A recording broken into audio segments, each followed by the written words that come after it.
Good morning everyone. Brihanmumbai महानगर पालिका शिक्षण विभाग ऑनलाइन एजुकेशन में आप सभी का स्वागत है। मैं Ankush Varade, Varshanagar MPS Vikhroli S ward. आज हम व्याकरण में अव्यय और अव्यय के भेद ये पढ़ने जा रहे हैं। तो बच्चों, आज हम अव्यय और अव्यय के भेद पढ़ेंगे। उसके पहले आज का सुविचार: कोई भी काम तब तक ही असंभव लगता है जब तक कि उसको किया न जाता। देखो बच्चों, हम स्कूल में जो भी काम करते हैं तो कोई बच्चे काम से भागते हैं, ये मुझे नहीं आएगा, वो मुझे नहीं करने को मिलेगा, ये ये मेरे बस की बात नहीं है, ऐसा हम सोचते रहते हैं। लेकिन जब तक हम उसमें पार्टिसिपेट नहीं होते, जब तक हम उसमें भाग नहीं लेते, तब तक ये काम हमें असंभव ही लगता है। जैसे हम गणित में देखेंगे, साइंस में देखेंगे, फार्मूले होते हैं। फार्मूले को हम देख के डरते हैं, न समझ आता है, तो बार बार अगर उसकी प्रैक्टिस करेंगे और वो काम हम करने लगेंगे तब हमें सब संभव लगेगा। वैसे ही जीवन में कोई भी काम हमें असंभव लगता है, डर लगता है। खेलने की बात हो, प्रैक्टिस की बात हो, तो हम प्रैक्टिस करेंगे, खेलेंगे, तो हम उसे कार्य को हम संभव कर पाएंगे। इसलिए आज का सुविचार है, कोई भी काम तब तक ही असंभव लगता है जब तक उसको किया न जाता, और जब हम उसकी प्रैक्टिस करेंगे तब वो काम संभव हो जाता है और उसमें हमें आनंद मिलता है और वो हमें अपने जीवन में आत्मसात हो जाता है। तो हिंदी विषय व्याकरण में शब्द के 8 भेद होते हैं।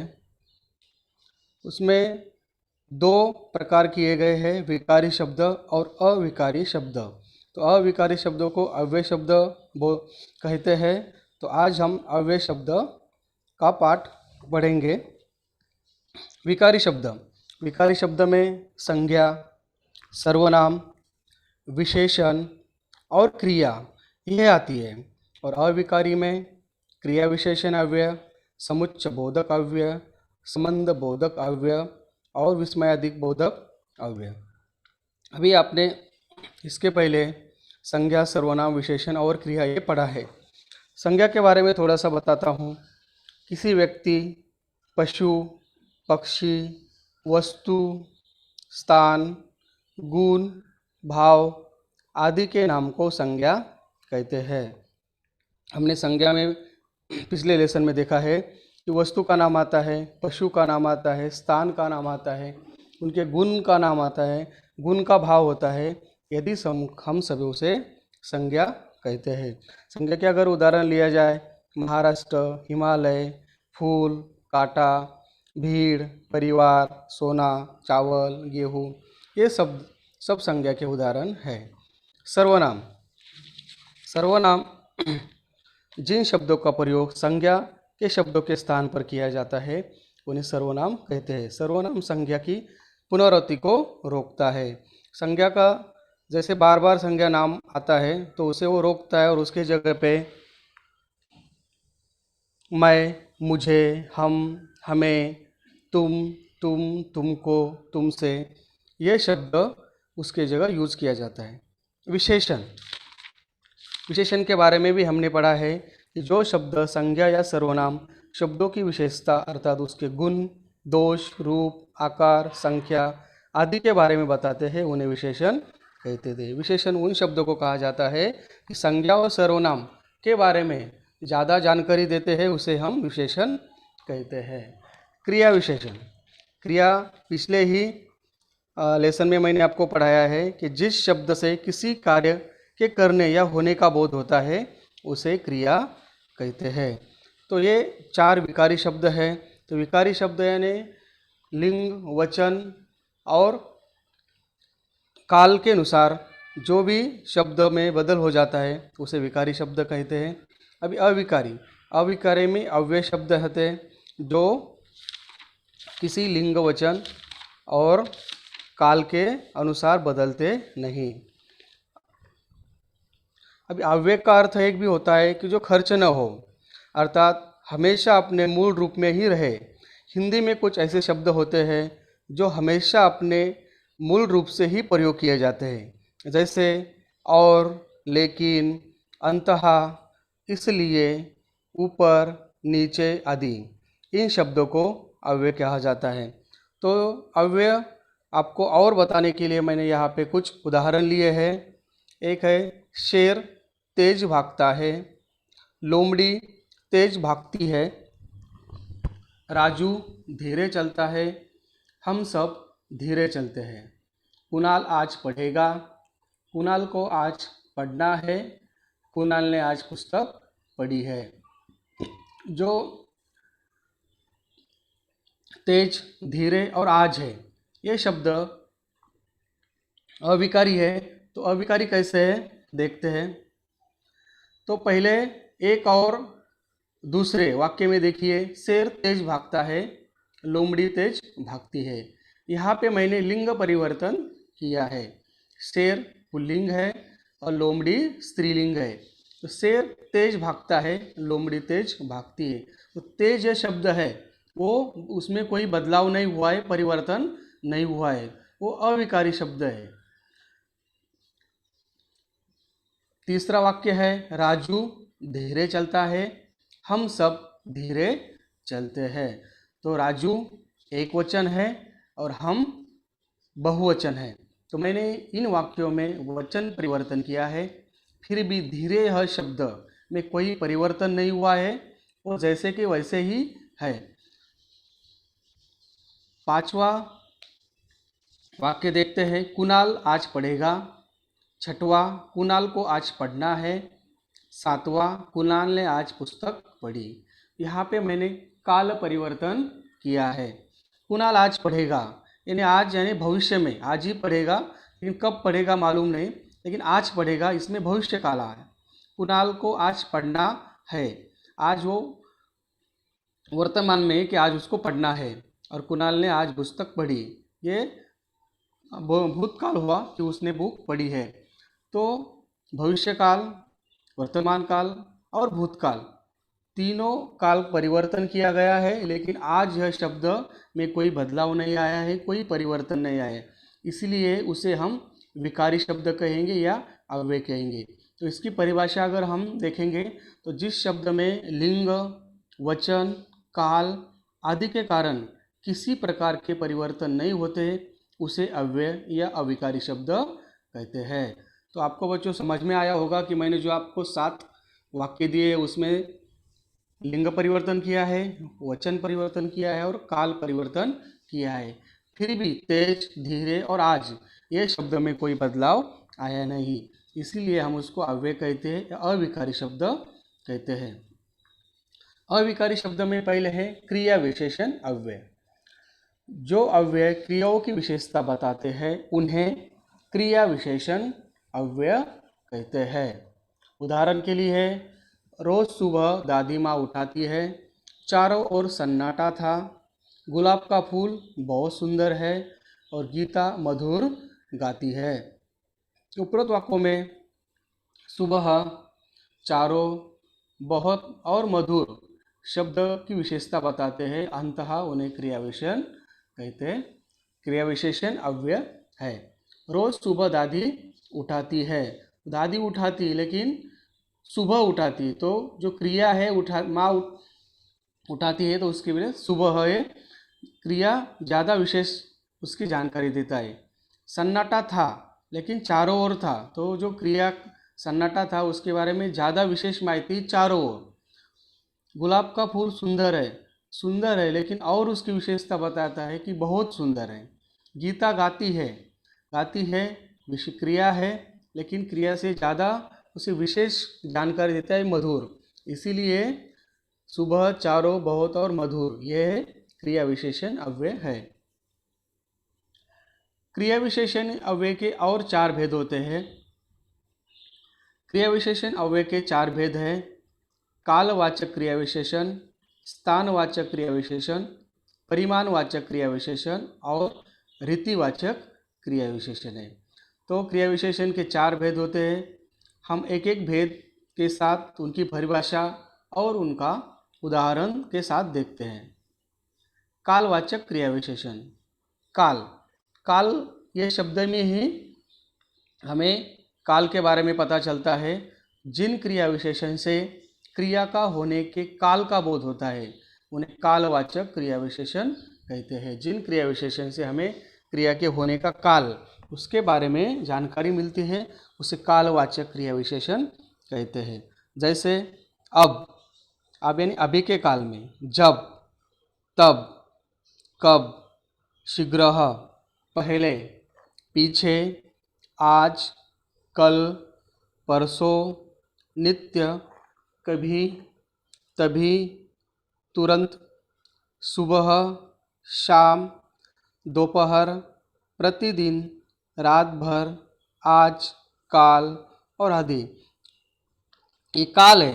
काल यानी आज, अभी, परसों गया था, नित्य है, दोपहर हुई थी, प्रतिदिन हुआ था, रात भर है, कभी है। ये सब कालवाचक शब्द है। इसके बारे में हम उदाहरण देखते हैं। उदाहरण में अगर लिया जाए तो अगले दिन मोहन नारायणपुर की ओर चल पड़ा। मोहन हवेली में कल रात भी उजाला देखा था। आज सुबह मोहन घर गया। राजेश रात भर सो नहीं पाया। मैं प्रतिदिन क्रिकेट खेलता हूँ। तो इसमें काल का शब्द बताया गया है अगले दिन। अगले यानी भविष्य काल। तो कल के बारे में बताया गया, अगले दिन के बारे में बताया गया है। मोहन हवेली में कल रात भी उजाला देखा था। मोहन ने हवेली में, सॉरी यहाँ पे ने लिखना बाकी है। मोहन ने हवेली में कल रात भी उजाला देखा था। कल रात यानी भूतकाल हो गया। आज सुबह मोहन घर गया, वर्तमान काल हो गया। राजेश रात भर सो नहीं पाया, भूतकाल हो गया। और मैं प्रतिदिन क्रिकेट खेलता हूँ, वर्तमान काल हुआ। तो जिस शब्द से काल की क्रिया का बोध होता है उसे काल क्रिया विशेषण कहते हैं। अब स्थानवाचक, स्थान यानी प्लेस, प्लेस के बारे में ज़्यादा जानकारी देने वाले शब्द को स्थानवाचक क्रिया विशेषण कहते हैं। जिन क्रिया विशेषणों से क्रिया के होने के स्थान का बोध होता है उन्हें स्थानवाचक क्रिया विशेषण कहते हैं। जो क्रिया है उस स्थान के बारे में ज़्यादा हमें जानकारी देती है, स्थान के बारे में बोध कराती है, उन्हें स्थानवाचक क्रिया विशेषण कहते हैं। परिभाषा एकदम सिंपल है, सादी है, आपको जल्दी से याद हो जाएंगी। और उसके कुछ उदाहरण है। आगे यानी स्थान, हमारे आगे, पीछे, हमारे पीछे, सामने, ऊपर, नीचे, यहाँ, कहाँ, वहाँ, जहाँ, बाहर, भीतर, इधर, दाएं, बाएं, निकट, पास, मध्य और किधर, ये स्थान के बारे में बताने वाले शब्द है। आगे यानी घर के आगे हो सकता है, हमारे आगे हो सकता है, पीछे, सामने, ऊपर, नीचे, मध्य में यानी तालाब के मध्य, भारत के मध्य, विश्व के मध्य, ये सब स्थान के बारे में ज़्यादा जानकारी देते हैं, इसीलिए उनको स्थानवाचक क्रिया विशेषण अव्यय कहते हैं। तो हम इसके वाक्यों में कैसे उपयोग किया जाता है ये उदाहरण देखते हैं। उदाहरण, हवेली सामने थी, वहाँ फोटोग्राफर की दुकान थी, बीचों बीच एक बड़ा कमरा था, पेड़ के नीचे शेर बैठा था, मोहन राजू के बाएं खड़ा था। तो वो जो देखो स्थान के बारे में बताया गया है कि हवेली सामने थी, कि जो हम खड़े थे उसके सामने हवेली थी, तो सामने स्थान हो गया। वहाँ फोटोग्राफर की दुकान थी, हम बता सकते हैं कि वो जो स्थान है वहाँ पे फोटोग्राफर की दुकान थी, अभी वो बदल गई है, लेकिन इसके पहले वहाँ पे फोटोग्राफर की दुकान थी। वहाँ ये शब्द स्थानवाचक क्रिया विशेषण है। बीचों बीच एक बड़ा कमरा था, एक बड़ा घर होगा, एक बड़ी हवेली होगी, तो उसके बीचों बीच एक बड़ा कमरा था। तो बीचों बीच हमें स्थान के बारे में बताते हैं, तो ये हो गया स्थान क्रिया विशेषण। पेड़ के नीचे शेर बैठा था, एक बड़ा पेड़ था और इसके नीचे शेर बैठा था। तो नीचे यानी स्थान है, शेर कहाँ बैठा था, नीचे बैठा था। तो स्थानवाचक, स्थान के बारे में ज़्यादा जानकारी देता है वो क्रिया विशेषण स्थानवाचक क्रिया विशेषण होता है। मोहन राजू के बाएं खड़ा था, तो जो मोहन था राजू के बाएं, यानी लेफ्ट साइड में खड़ा था। तो हमें स्थान के बारे में बताता है कि वो कहाँ खड़ा था। तीसरा भेद देखते हैं क्रिया विशेषण का, परिमाण वाचक क्रिया विशेषण। परिमाण यानी वेट, वजन। वजन में कम, ज़्यादा, अधिक, अल्प, वो हम देखेंगे। जिन क्रिया विशेषणों से क्रिया के होने के परिमाण का बोध होता है उन्हें परिमाण वाचक क्रिया विशेषण कहते हैं। जैसे इतना, उतना, जितना, कितना, कम, बहुत, थोड़ा, अधिक, ज़्यादा, काफ़ी, पर्याप्त, केवल, अल्प, अत्यंत, अति और आदि। जो शब्द हमें परिमाण यानी वजन, मुझे बहुत थोड़ा ही खाना खाना है, मैं थोड़ा ही पानी दे दो, थोड़ी चाय दे दो, मुझे ये पर्याप्त है, केवल एक ही बनाना दे दो, अल्प उपहार करूँगा, अधिक चाय पीऊँगा, अधिक खाना खाया, ये सब परिमाण यानी वेट, कम ज़्यादा, उसके बारे में हमें ज़्यादा जानकारी देते हैं, इसीलिए इन्हें परिमाणवाचक क्रिया विशेषण कहते हैं। जो हमने उदाहरण लिया है इतना, उतना, जितना, कितना, वो वाक्यों में हम कैसे उसे उपयोग करेंगे हम अभी देखते हैं। उदाहरण, आर्यन रात को कम सोया था। जितना पढ़ोगे उतनी सफलता पाओगे। चुप करो, कितना बोलते हो। चाय में चीनी अधिक है। बस में केवल 4 लोग थे। देखो, ये जो हमने परिमाण देखा है, तो परिमाण से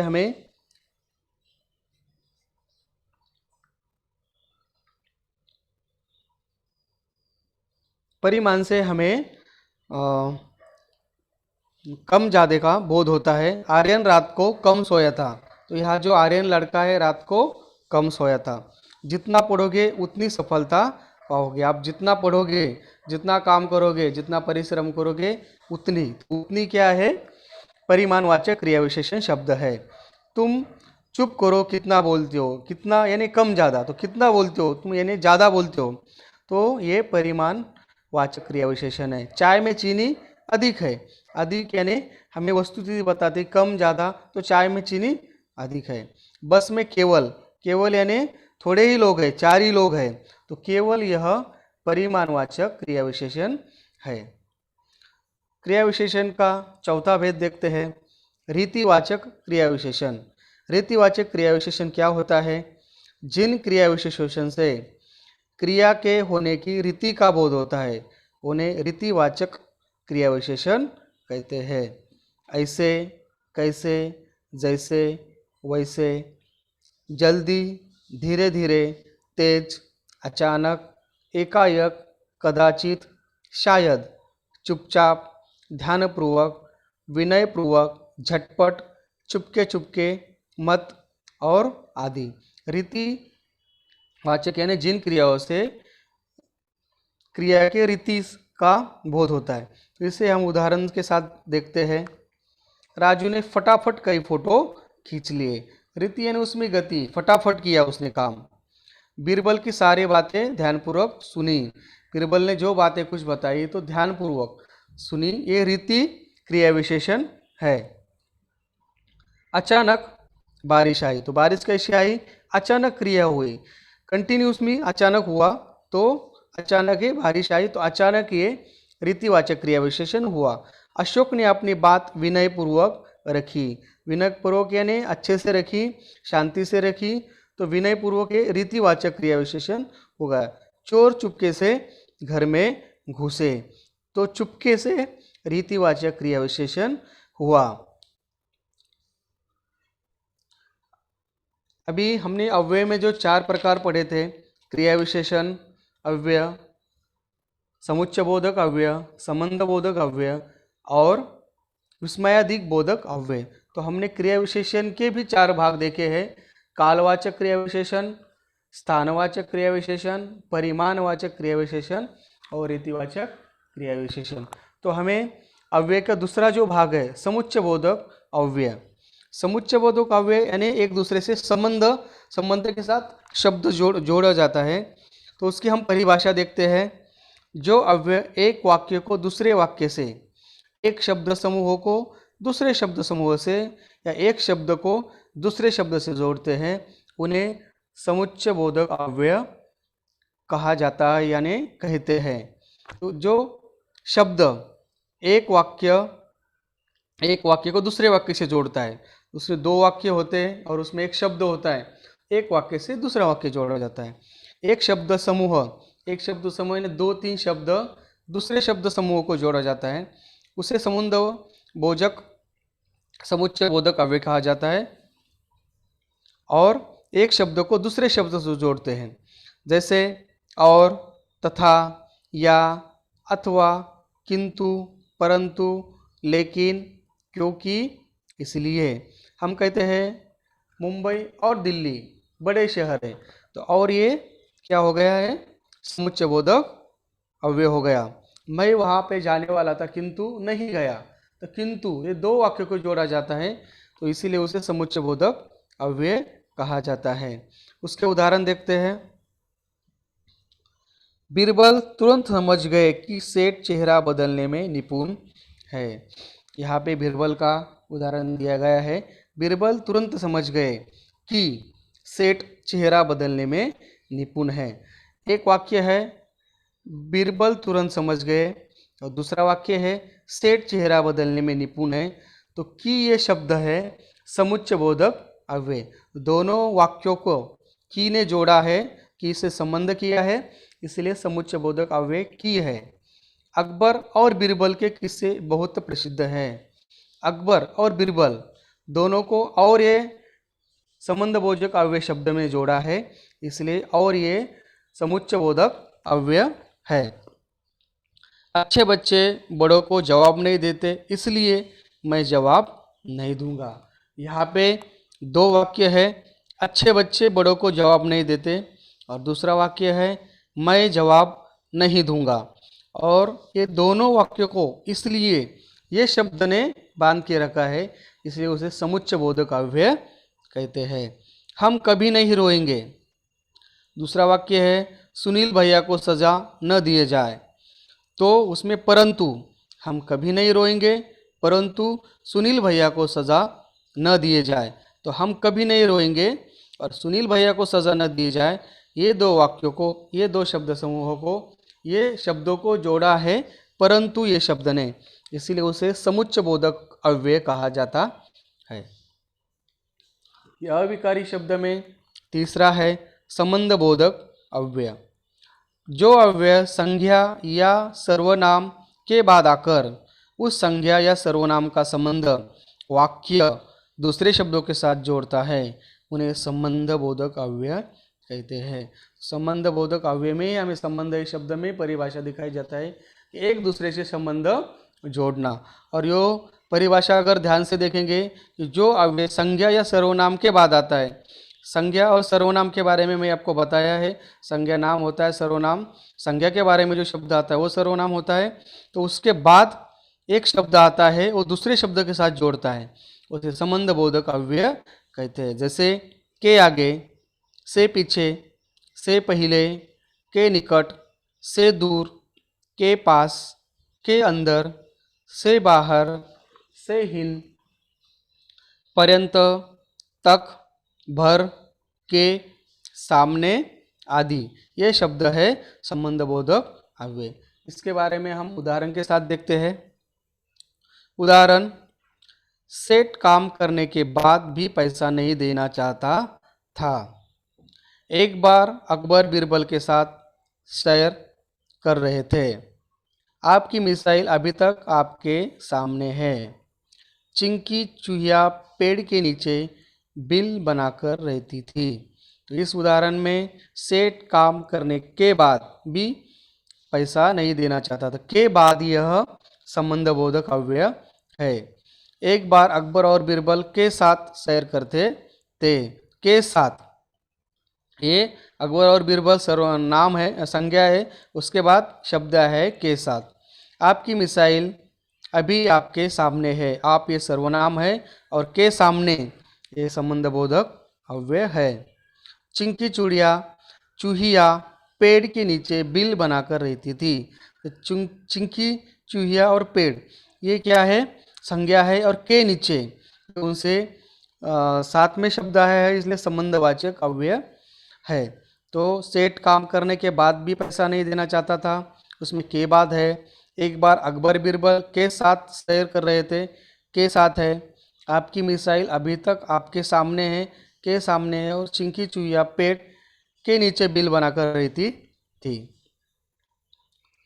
अभी अविकारी शब्द में चौथा है विस्मयाधिक बोधक अव्यय। विस्मयाधिक अव्यय जिन अव्यय संबंध वाक्य के किसी पद से नहीं होता है, बल्कि जो अव्यय केवल वक्ता के आनंद, हर्ष, भय, शोक, तिरस्कार, घृणा आदि भाव सूचित करते हैं, उसे विस्मयाधिक बोधक अव्यय कहते हैं। तो ये जो हमने तक पढ़ा कि क्रिया के बारे में, संबंध जोड़ता है, नाम के संज्ञा के साथ आता है और सर्वनाम के आगे पीछे आता है, दोनों वाक्यों को जोड़ता है, ये सब हमने अव्यय में देखा। लेकिन विस्मयाधिक अव्यय थोड़ा अलग है। तो इसमें क्या है, जो वक्ता होता है यानी वाक्य में जो कर्ता होता है उसमें आनंद, अगर आनंद आ गया, उसको कुछ खुशी मिल गई, मैच जीत गए, अच्छे मार्क से पास हो गए, कोई और आनंद आ गया, तो उसके शब्द होते हैं वो अलग आते हैं। आनंद और हर्ष, हर्ष यानी आनंद एक ही है। भय, भय यानी सो डर लगा, तो कोई डर से उसके मुंह से कुछ शब्द निकलते हैं, कोई वाक्य बाहर आते हैं, तो वो वाक्य विस्मयाधिक बोधक होते हैं। शोक, शोक यानी कोई चीज़ खोने के बाद, कोई मरने के बाद जो शोक जताया जाता है, उसके जो वाक्य आते हैं वो तिरस्कार, दूसरों को तिरस्कार करना, दूसरों को कम जानना, दूसरे के बारे में बुरा बोलना, तिरस्कार करना किसी व्यक्ति का, उसके अलग वर्ष होते हैं। घृणा, किसी के बारे में बुरा बोलना, घृणा करना, उसको निग्लेक्ट करना, यह आदि भाव सूचित करते हैं, उन्हें विस्मयाधिक बोधक अव्यय कहते हैं। अभी विस्मयाधिक बोधक अव्यय अनेक प्रकार के भावों को प्रकट करता है। तो जो मैंने परिभाषा में जो भाव बताए हैं वो अनेक भाव है, उनको वो प्रकट करता है। तो हम देखते हैं उदाहरण के साथ हर्षबोधक। हर्षबोधक में उसके अगर शब्द लिए जाए, वाह वाह, शाबाश, बहुत अच्छा। हर्ष यानी हमें आनंद होता है, तो हम बच्चों को भी बोलते वाह वाह, बहुत अच्छा खेला तूने, बहुत अच्छा काम किया। शाबाश, अच्छे मार्क्स से पास हो गए, शाबाश बच्चों। और बहुत अच्छा, और कोई अच्छा काम कर रहे तो हम उसको प्रेरणा देने के लिए, उसको उसका हौसला बढ़ाने के लिए शब्द यूज करते हैं बहुत अच्छा।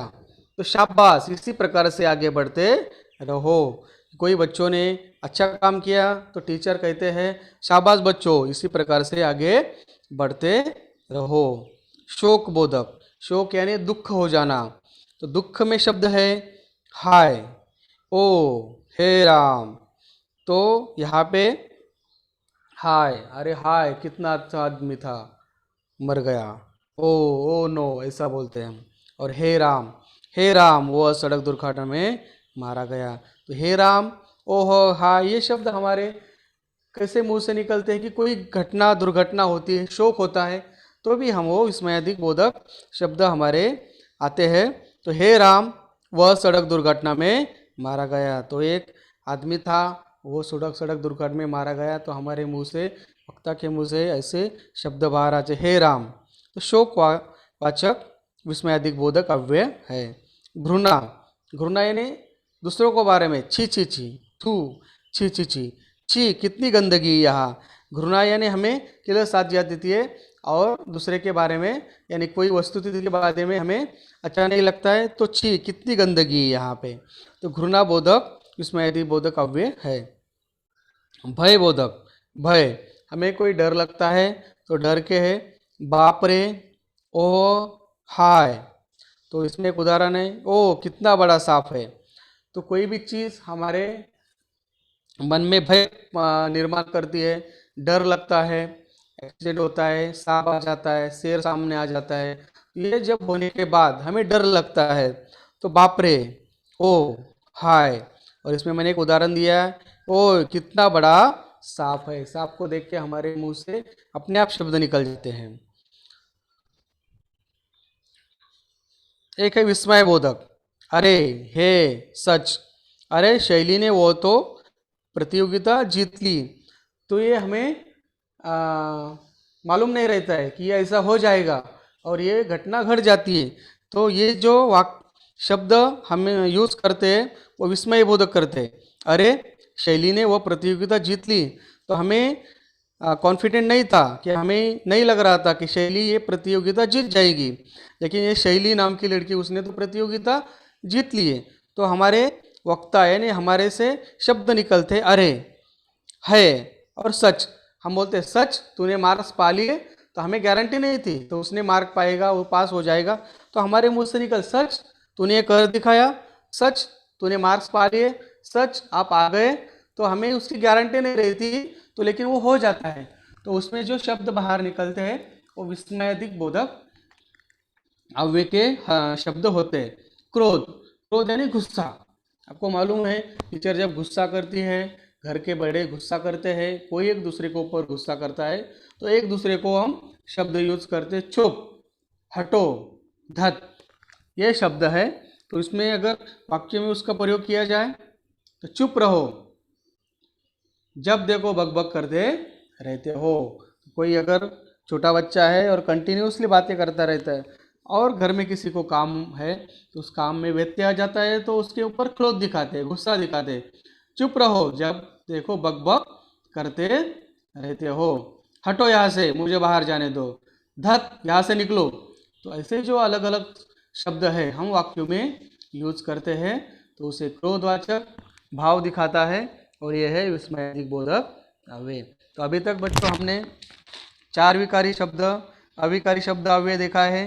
क्रिया विशेषण, क्रिया विशेषण के 4 भेद देखे हैं। क्रिया विशेषण अव्यय, क्रिया विशेषण के 4 भेद हैं। कालवाचक क्रिया विशेषण देखा है, स्थानवाचक क्रिया विशेषण देखा है, परिमाणवाचक क्रिया विशेषण देखा है, और रीतिवाचक क्रिया विशेषण देखा है। और अव्यय में जो दूसरा भाग है, दूसरा भेद है, वो है समुच्चय बोधक अव्यय। तीसरा देखा है संबंध बोधक अव्यय, और चौथा देखा है विस्मयादिक बोध अव्यय। अभी इसी प्रकार से हमने शब्द के 8 भेद हमने पढ़े हैं। मूल्यमापन,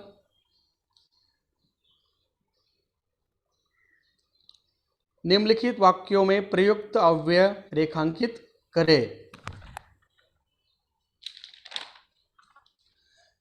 एक सप्ताह बीरबल इधर उधर घूमते रहे।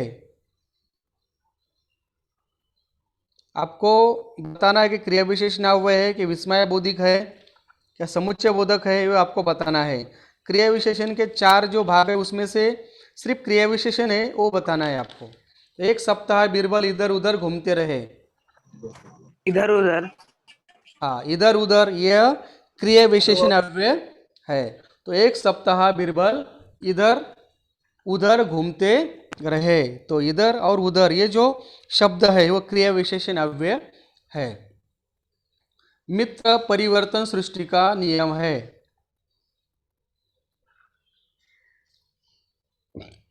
मित्र परिवर्तन सृष्टि का नियम है।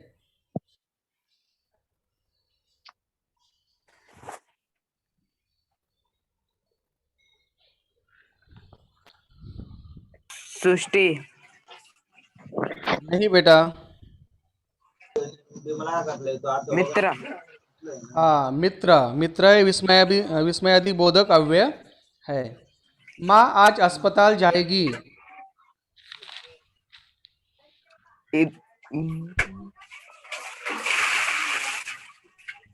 अस्पताल आज, अस्पताल, आज, आज, वेरी गुड। माँ आज अस्पताल जाएंगी।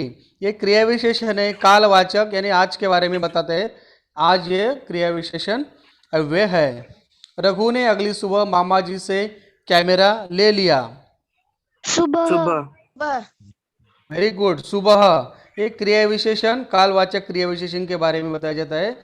रघु ने अगली सुबह मामा जी से कैमरा ले लिया। मैं लगातार चलता तो मंजिल पा लेता। मैं लगातार, मैं लगातार चलता तो मंजिल पा लेता। लगातार, लगातार, इसमें तो आता है समुच्चय बोधक अव्यय। आपके लिए स्वाध्याय दिया है, निम्नलिखित अवयव का वाक्यों में प्रयोग करो। ये आपको घर पे करना है। धीरे धीरे, और, छी, की ओर, तो और पीछे, ये जो शब्द मैंने आपको स्वाध्याय के लिए दिए हैं वो आपको वाक्यों में उपयोग करना है। चलो बच्चों, मैं आशा करता हूँ कि अविकारी शब्द आपको आज समझ में आए होंगे। धन्यवाद।